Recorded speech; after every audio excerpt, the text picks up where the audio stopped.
Hello viewers, welcome back to my channel. Thumbnail আর title দেখে তো বুঝেই গেছেন আজকে আমি কোন গাছের ভিডিও করছি। ভিডিওটি প্রথম থেকে শেষ পর্যন্ত মন দিয়ে দেখুন। এই গাছটি আমার জিজি প্ল্যান্ট বা জামিওকালকাস জামিফোলিয়া, এটা এর পুরো নাম, শর্টে হচ্ছে জিজি।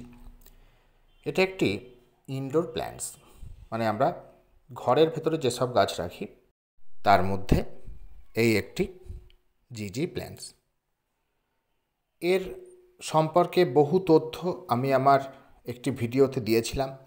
যারা এর আগে সেই ভিডিওটি দেখেননি তারা অতি অবশ্যই আমার ডেসক্রিপশান বক্সের দেওয়া লিঙ্ক থেকে অবশ্যই দেখে নেবেন। আজকে আমি এর সম্পর্কে বেশি কিছু বলছি না, কারণ ওই ভিডিওতে সমস্ত A to Z সব কিছু বলা আছে।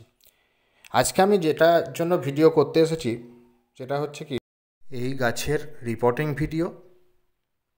এর জন্য কেমন মাটি নেব আমরা, ঝুরঝুরে একটা মাটি তৈরি করতে হবে আমাদের, মানে ওয়েল ড্রেনেজ সয়েল, যে মাটিতে বালির ভাগ বেশি থাকবে।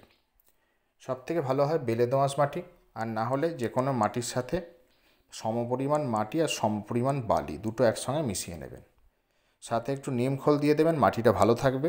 সাথে 1 চামচ হাড় গুঁড়ো, 1 চামচ শিংকুচি, 1 চামচ লেদার মিল, এই দিয়ে মাটিটা প্রস্তুত করে নেবেন। আর তার আগে ড্রেনেজ সিস্টেমটা তো খুব ভালো হওয়া জরুরি, যে টবের যে হোলগুলোতে খোলাঙ্কুচি, তারপরে স্টোন চিপ, গ্র্যাভেলস দিয়ে ড্রেনেজ সিস্টেমটা ঠিকমতো করে সেই তার উপরে তৈরি করা মাটিটা দিয়ে তারপরে গাছটা বসাতে হবে। মাটিটা কিন্তু অবশ্যই আমি বলবো, মানে যে ওয়েল ড্রেনেজ সয়েল অবশ্যই তৈরি করতে হবে, না হলে কিন্তু গাছ বাঁচবে না। এই দেখুন, এই পট থেকে আমি বের করে নিয়েছি গাছটা। যেহেতু একা হাতে ভিডিও করছি আমি, সেই জন্যে বের করতে দেখাতে পারলাম না। তো যাই হোক, দেখুন এখানে একটা সবথেকে ভয়ের বিষয় যেটা হচ্ছে কি, দেখুন নেট পট, এই দেখুন এই যে কালো রঙের ছোট পট, এই নেট পটের জন্য গাছ মারাও যেতে পারে। অনেক ধরনের গাছে এরম নেট পট থাকে। তো এই নেট পটটাকে সাবধানে আমাদের কেটে নিতে হবে কাঁচির সাহায্যে।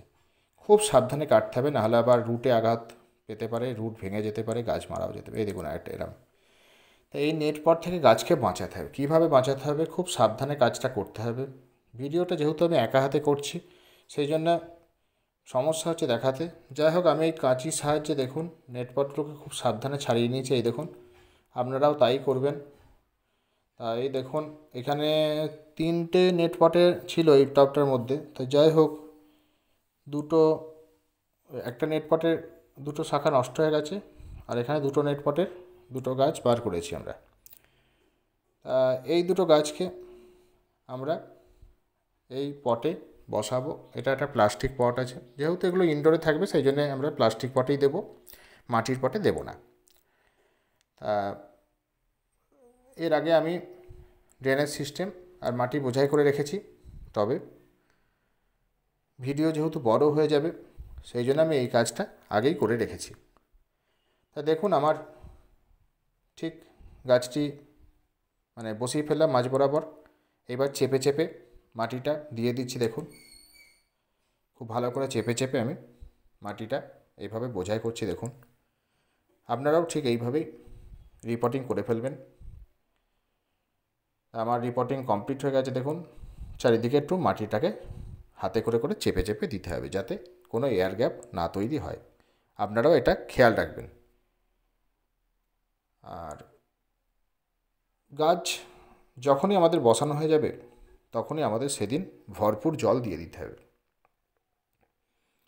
এইসব গাছে বেশি জল দিতে নেই, কিন্তু প্রথম দিন আমরা ভরপুর জল দিয়ে দেবো, যেদিন রিপোর্টিং করব আমরা বা গাছ বসাবো যখন। আর পাতাগুলো সবসময় ভিজিয়ে দিতে হবে এইভাবে। এমনি এর পাতাতে জল স্প্রে করতে হবে সকালের দিকে, যাতে পাতাটা পরিষ্কার থাকে, ধুলো না পড়ে, এটা আমাদের অবশ্যই করতে হবে। তা জল দিয়ে দিলাম। দেখুন, এইবার এই যে জল দেওয়া হয়ে গেছে, দেখুন এইবার পরবর্তীকালে যখন জল দেবো তখন আমরা দেখে নেব মাটি যতক্ষণ না শুকোচ্ছে ততক্ষণ আমরা জল দেব না। অন্যান্য গাছের মতো প্রতিদিন আমরা একে জল দেব না, এটা খেয়াল রাখবেন। এই গাছ তো আমরা ঘরের ভেতর ব্যালকনিতে, বক্স, জানলায়, ড্রয়িং রুমে এইভাবে রাখি আমরা। এই গাছ আমাদের যে ঘরে অক্সিজেন দেয়, বাতাসটাকে মানে দূষিত বাতাসটাকে পরিশুদ্ধ করে এই গাছ। অনেক গুণাগুণ আছে, আগের ভিডিও থেকে আপনারা দেখে নেবেন।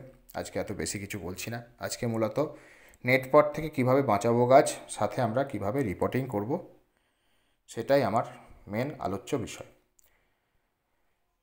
এই গাছকে আমরা সপ্তাহে একদিন করে রোদ দেব।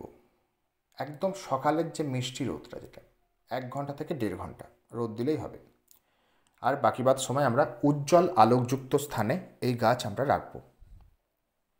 কারণ আপনারা অনেকে ভুল ধারণা আছে আপনাদের যে ইনডোর প্ল্যান্টস মানেই হচ্ছে অন্ধকার ঘরে দরজা জানলা বন্ধ করে রেখে দেবো। না বন্ধুরা, এই ধারণাটা একদমই ভুল। কোনো গাছই অন্ধকার জায়গায় থাকবে না ঠিকমতো, সেই গাছ আস্তে আস্তে মারাও যায়। সেই জন্য আমাদের উজ্জ্বল আলোকযুক্ত স্থান, যেখানে বাইরের ইনডিরেক্ট মানে যে আলো আসবে, মানে যে সানলাইটটা ইনডিরেক্টভাবে আসবে, প্লাস হচ্ছে ভালো বাতাস চলাচল করবে, সেইরকম পরিবেশেই মানে সেইরকম জায়গায় এই গাছ রাখতে হবে। এটাই আমার বক্তব্য। আর এদেরকে খাবার বলতে কি, আমরা যে সিউইড এক্সট্রাক্ট দিতে পারি মাসে একবার করে, এটা আমরা দিতে পারি। আর এই গাছে আপনারা খবরদার খোল পচা জল, মানে পচা জাতীয় জল, লিকুইড খাবার আমরা দেব না। পচা খাবার, খোল পচা তো দেবই না। সিউইড এক্সট্রাক্টটা আমরা দেব। আর আমরা দিতে পারি যে মাইক্রোনিউট্রিয়েন্ট স্প্রে হিসাবে গাছে পাতাতে স্প্রে করতে পারি, এটা আমরা করব অবশ্যই। মাসে একবার করে সিউইড এক্সট্রাক্ট মাটিতে দিয়ে দেবো। আর মাটিতে মানে ওটাই দেবো খাবার হিসাবে। আর পাতাতে দেব মাইক্রোনিউট্রিয়েন্ট স্প্রে করে, সব মাসে একবার করেই দেব। আর মিশ্র জৈব সারের মধ্যে আমরা মানে এই 2 মাসে একবার একটু ভার্মি কম্পোস্ট মাটিতে দিতে পারি, এটা আমরা করতে পারি। আর যে ফাঙ্গিসাইড স্প্রে করতে হবে এই গাছে, ফাঙ্গিসাইডটা অতি অবশ্যই স্প্রে করতে হবে আমাদের। অন্তত মাসে 2 বার সম্ভব হলে খুব ভালো হয়, আর না হলে অন্তত একবারও হাতের কাছে আপনারা স্যাপ ফাঙ্গিসাইড 1 থেকে 1.5 গ্রাম 1 লিটার জলে গুলে পাতাতে স্প্রে করে দেবো। তাহলেই দেখবেন পাতা খুব পরিষ্কার থাকবে। এই গাছের পাতা দেখে আপনারা বুঝবেন যে গাছটা কেমন আছে। গাছ ভালো থাকা মানেই পাতা ভালো থাকবে, পাতাটা খুব চকচকে থাকবে, তাহলেই বুঝবেন যে গাছ আমার ভালো আছে। তা যাই হোক, আশা করছি এই ভিডিওটি আপনাদের ভালো লেগেছে। যদি ভিডিওটি ভালো লেগে থাকে অবশ্যই লাইক করুন, বন্ধুদের সাথে ভিডিওটি বেশি পরিমাণে শেয়ার করুন। কিছু জানতে আমায় অবশ্যই কমেন্ট করুন। যারা চ্যানেলে নতুন তারা চ্যানেলটি সাবস্ক্রাইব করুন। Thank you.